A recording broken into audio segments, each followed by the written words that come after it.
Audition. I'm Sam Ransky from Time Magazine, and I am so excited that we have the cast of this incredible show joining us today for a little Q&A. So please help me welcome Lucy Boynton,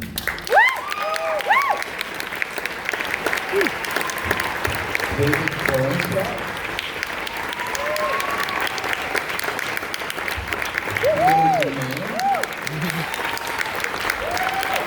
Julia Schlechter, Laura Dreyfus, Ronnie Jones, Gwyneth Paltrow, and Ben Platt.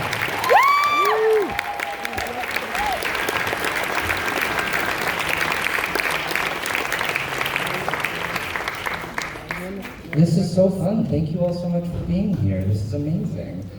It's such an incredible ensemble. I know we have a lot of actors here in the audience, so maybe we could talk a little bit about the genesis of the show, especially on the casting side. Ben, maybe you could start. How did this whole thing come about? Sure. Oh my goodness. Hello. So I was doing a musical called Dear Evan Hansen in New York City that my dear friend Laura Dreyfus was also in.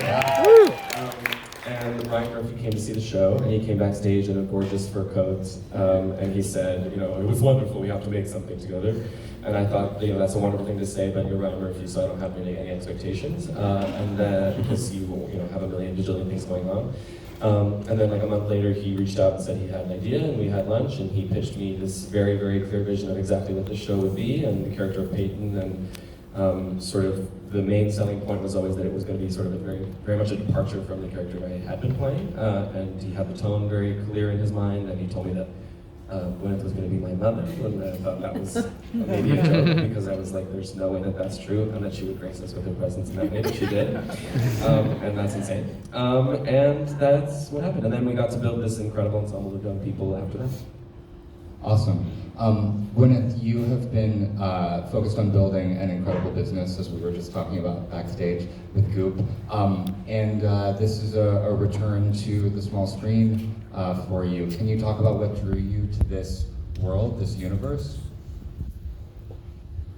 I'm fucking the writer. Great answer.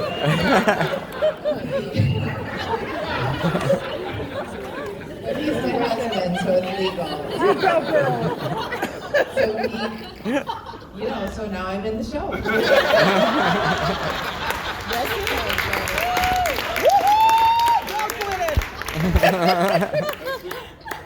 I wish I could say Perfect. Love the candor. Lucy, how about you? How did you get involved with the show? Different story.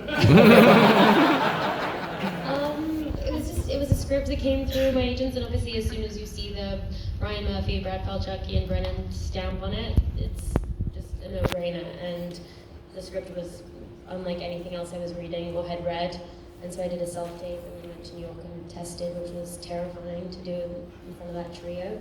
And yeah, it was all kind of a quick-ish process, I think, but yeah, scary. David, I know we're going to be seeing more of you in another Ryan Murphy production as well pretty soon, right? How did you guys get connected? I actually auditioned for Ricardo, who's not in the pilot, but for those of you who have seen the show, Benjamin is not here, but a different role than where I ended up. Just they had me also read for River sort of as a side thought, and I think in the end that made a lot more sense. And so then, yeah, it was pretty straightforward. An audition for Ricardo, and then a test for Ricardo with a little side read for River, and then I thought I was just going to be coming out for the pilot, and then they brought me out to LA for the whole thing. Excellent. Theo, you're up. Hi. Hi. How did you start working on the show? Well, I really needed a job. No, I'm from Illinois. I was living in Chicago and just like sending in like self-tape after self-tape after self-tape after self-tape after self-tape. And this just came up on a Tuesday. My agent was like, "Hey, do you want to tape for this Ryan Murphy show?" And I was like, duh. So I did. I sent a self-tape in on a Thursday, and by Monday, somehow I had magically booked the job. And then by the following Thursday, I was living in LA. I got off the plane and I immediately went into a costume fitting, and it happened really, really quickly. It was like, I was working at my coffee shop job, and then I got like the call, and it was really fast and magical, and like everything changed kind of in an instant for me. So it was really cool. But I've been working in Chicago theater for a long time. The first professional show that I did was with an actor that's in the audience right now, I think. Is Behzad in here? Hi, Behzad. Yes, Behzad is a dear friend of mine, and yeah, I made my professional Chicago theater debut with him. Yeah. Julia, how about you? Yeah, I was living in New York and I got the audition through my agents, and I went in, and then like a week later I tested and I thought it went weird because I went in and I was so nervous because I've been a fan of the trio since I was like little, and I just started ranting about cults like for like 10 minutes. The horses. No, like cults, like the Manson family. Cults. For 10 minutes, and but I was like, maybe I should act now. And then I did the first scene, and then no one was saying anything. They were just kind of looking at me, and then I was like, okay, great, thank you. And then I started to walk out the door, and they were like, wait, there's another scene. And I was like, yeah, okay, I'll come back in now. And then I sat down and did the second scene and then left, and I was like, what did I do? And then I got the call like a week later and got the job.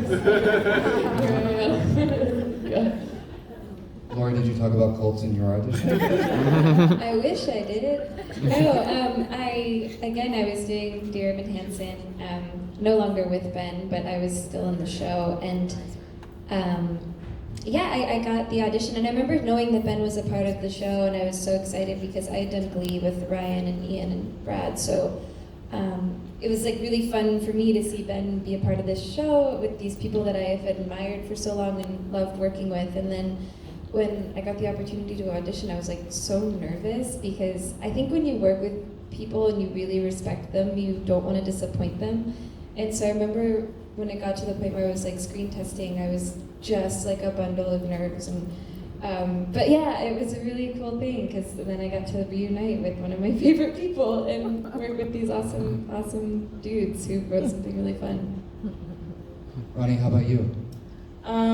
So I guess I just start by saying that I used to work for the Department of Homeland Security for 4.5 years before I quit and said, can't do this anymore.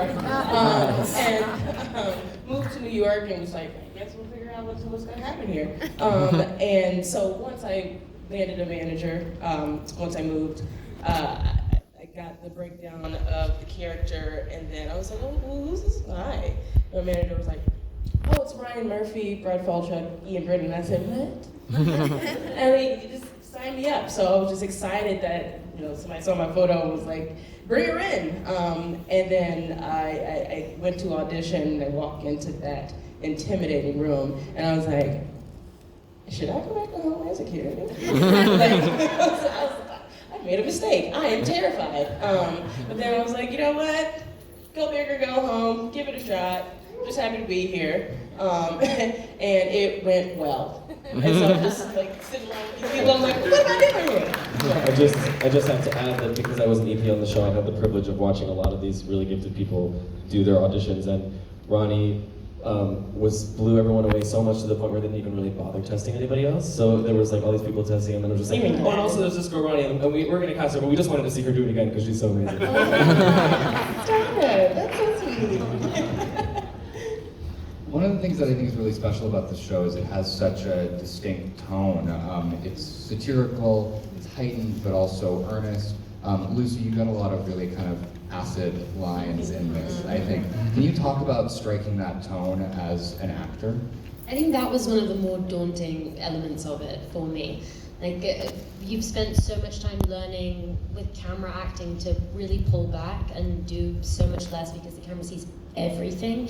And then Brad, Ryan, and Ian find this really beautiful marriage between theatricality and something that's quite heightened and dramatic, and then really earnest and authentic and important. And so it is a weird kind of world to navigate between the two, and doing kind of finding the respect for one half and then finding the acid lines and the drama for the other half, and especially with someone like Astrid, who wears her anger and hatred on her sleeve, and so expresses everything. It was a whole process to kind of get bigger and bigger and know that the people who are leading you and directing you are there to kind of push you and support you, and you're in such safe hands, so you can kind of try anything and knowing that if it's bad, it'll be on the cutting room floor, no worries.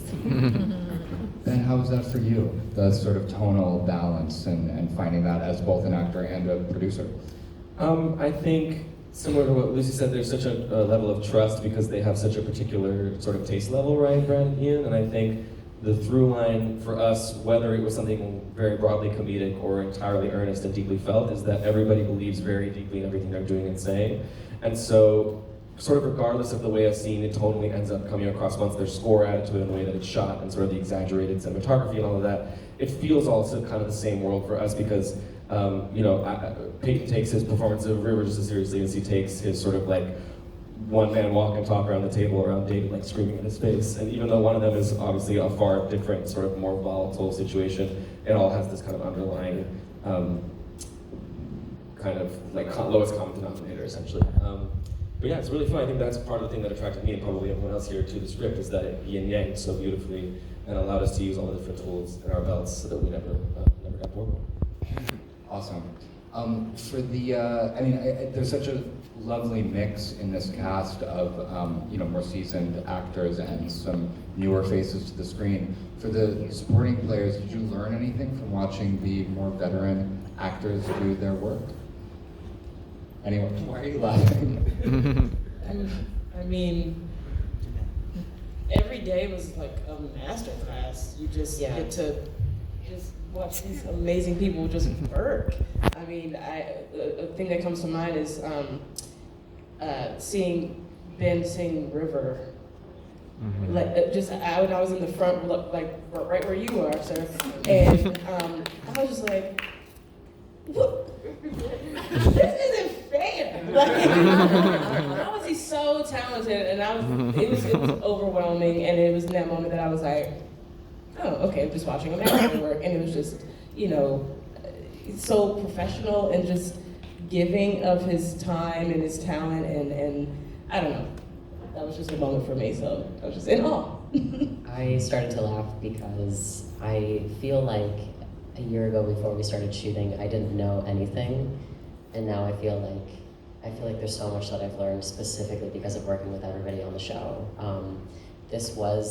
I've done like indie things before, and I've done web series and stuff like that, but like I've never done anything like this, and I was super intimidated, and just every day was like this amazing gift that I was being given.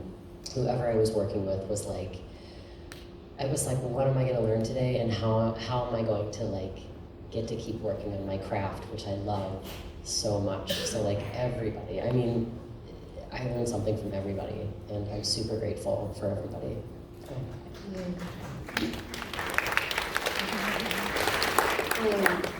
It was such a scary thing walking into this, empire with all of these incredible actors who I've looked up to for years, and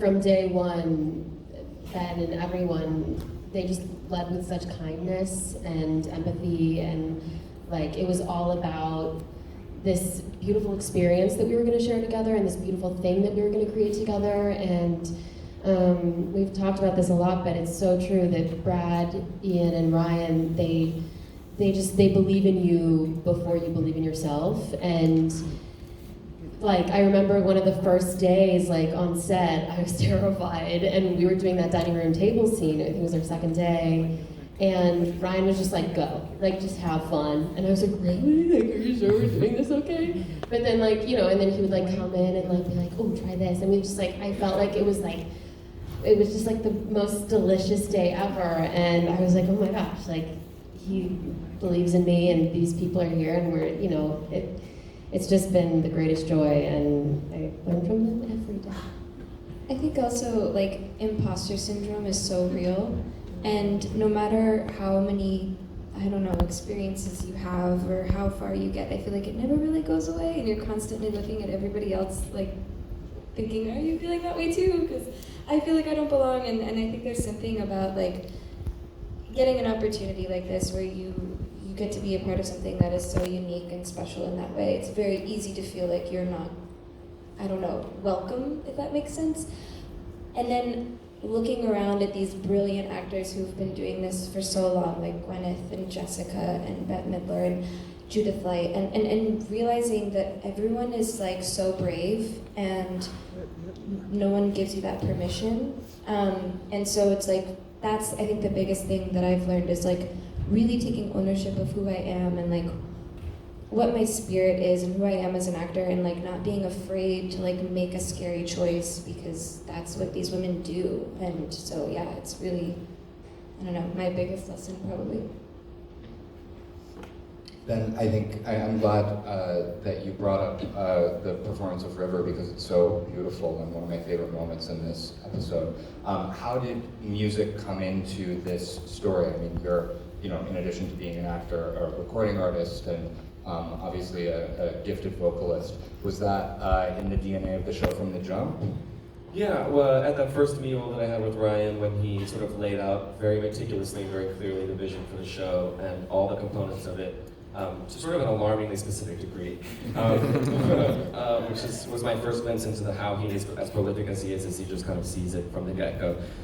He definitely wanted to incorporate it and brought it up right at the start that he wanted to utilize that kind of tool in my box, but I think we were both tried to be really, really conscious of making sure that it felt earned and it felt organic to the story, and like it was going to enhance the moments that it was used in, rather than a consistent just elbowing in of songs where we like get up and sing just to sing.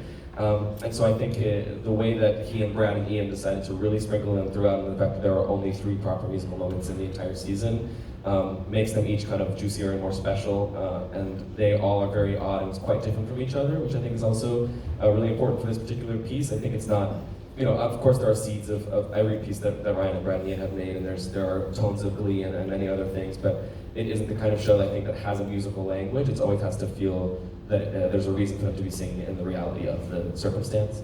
And yeah, so I think I hope we continue to be as judicious as we've been in our second season, and hopefully get some more people singing, maybe get Judith and Bette singing. I hope so. One thing that I really love about the writing is how deadly serious everyone takes this election. Were there there's a real ferocity there that you just have to love. Did you draw inspiration from any real life political figures as you got into these roles? Anyone? There's a young man who was a Parkland survivor in Florida and became a real important spokesperson for the gun control movement, and now just kind of a political spokesperson in general and a really active voice in the political community. His name is Cameron Kasky. And I think, yeah, he's incredible. And he's a lot kinder, more compassionate person than Peyton Hobart, for sure. But I think I had never seen someone that really 18 years old, like really that young, being so eloquent and intelligent and so sort of forcibly involved in a grand political conversation, and has all the reference points necessary and all the knowledge somehow necessary to really hold his own with all these people and take himself very seriously. So that was an inspirational jumping off point for me. Yeah, I researched definitely a lot of young Hillary Clinton. She was written in the script as, like, Alice was written as a young, intense, brilliant Hillary Clinton. And so I watched a lot of videos of her with Bill around all the scandal, and just wanted to try and understand as best as possible, you know, her love for him and her devotion to him, and then also like sprinkled a little bit of Margot Tenenbaum in there. and then yeah. And then as many first ladies as I could, really. I love to study to see what I could add. Excellent. No Kennedy-esque energy for you, David? He doesn't need it. I mean, look at No, I was in the scene where I announced Sky as my running mate. That was the first scene where I really, Ryan came up to us and like was not liking what I was doing. And consistently, and it was I had like 2 things to say, and then it's all just Sky kicking ass. But finally, he said at the end of it, you should be like a Kennedy. And I thought, oh, so I am also part of this, because my feeling through most of it was that River doesn't fit into the same rubric. So I felt actually I got to sort of sit and watch everybody else do all of this really hard work and like, these characters, and then your monologue around the table with all of those, like the lacrosse thing, sharp and theatrical and like poignant and cunning, and I was just kind of sitting there, kind of just being me, and thinking that hopefully that was right, that there was something to have like some kind of real center for all these crazy characters to spin around. And then Ryan came up and said, no, you should be like a Kennedy. And then I thought, oh, okay, cool, I can sort of do that. And then, so we worked on that sort of those gestures that where they all look like they know everybody in the audience. It's hilarious. So yeah, that was it, very minimal. Excellent. Is this the beginning of a larger return to screen? We're all hoping, I think, maybe? No.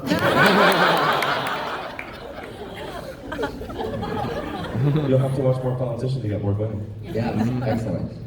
And season 2, can you, I assume that, when I saw this first episode some months ago, I canceled the rest of my day and just went home and watched the rest of the screeners that I had, because it's so consumable. So I expect everyone in the audience will be doing that exact same thing.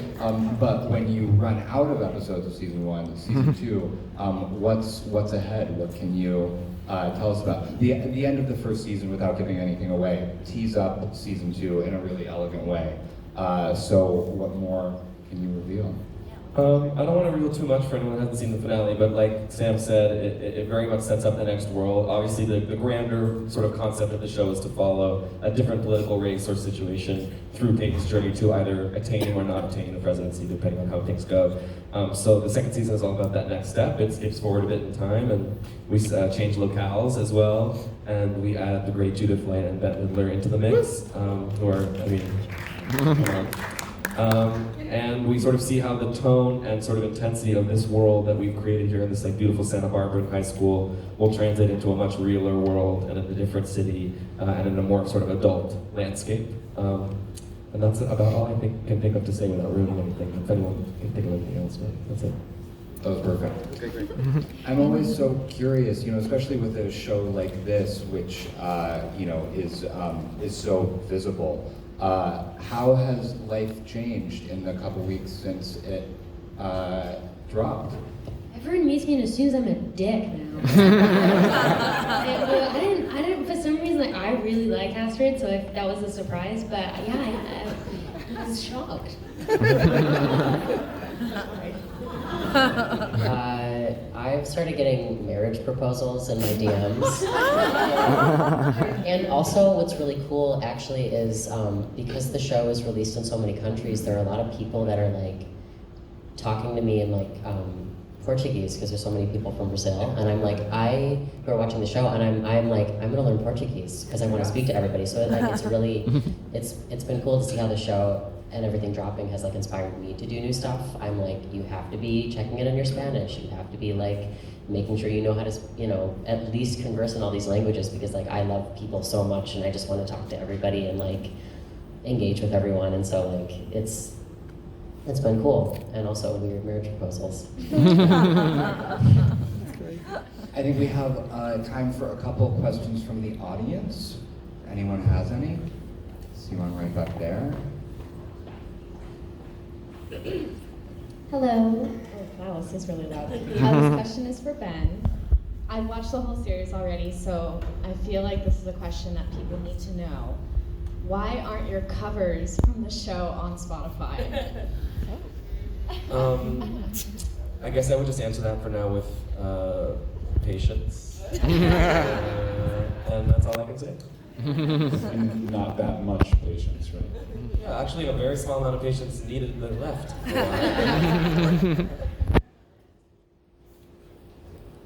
This question is for Gwyneth. Since you know the writer, on the part where you said, "Oh, we paid off for their college into," was it a different line because of everything that's going on with the college scandals? I thought it was a great line, but since you know the writer, was there a different line? Oh, I know the writer. He thought of that whole storyline well before this happened, so it was very timely and prescient. We had shot it already, and then all the news broke, and we were like, "That's so weird." It really confirmed that they're all witches.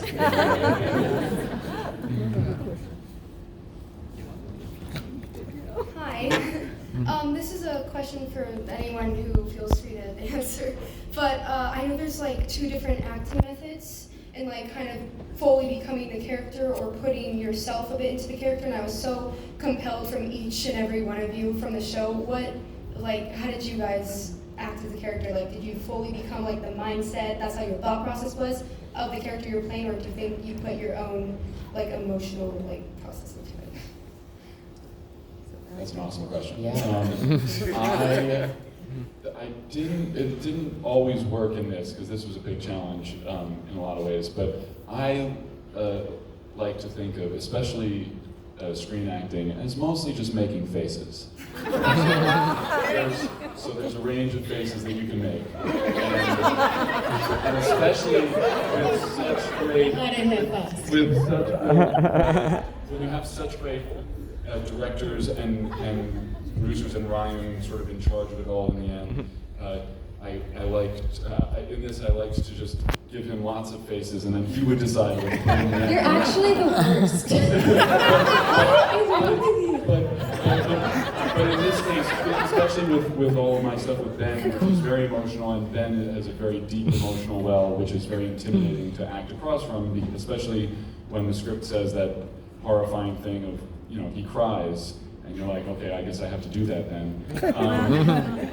Ben is very adept and agile with his emotional life in that way. So for this in particular, for that challenge, I took a leaf out of his book and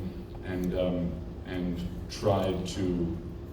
I think for the crying stuff especially, the way I ended up making those faces was by trying to get into the head of River and do the sense memory stuff and imagining what he's thinking and living in that, as opposed to drawing on my own stuff, which might not have worked or might have confused you. Sorry, I'm terrible. That was great. I think we have one more very excited person back there. Hi everyone, this is such a wonderful show. Hi. I just want to say, for the writing, I thought it was really brilliant for you all to incorporate the spirit of the special needs. And that, even though I don't see them here today, I have a Down syndrome brother and he's nonverbal. So just to get an opportunity to see how you've incorporated all different facets of human beings was absolutely stunning. And I just applaud that 100%, plus the wardrobe. The spirit of opulence was there. Amazing. So congratulations to you all. There is no punishment. Thank you so much. Unfortunately, that's all the time we have, but thank you to this phenomenal ensemble.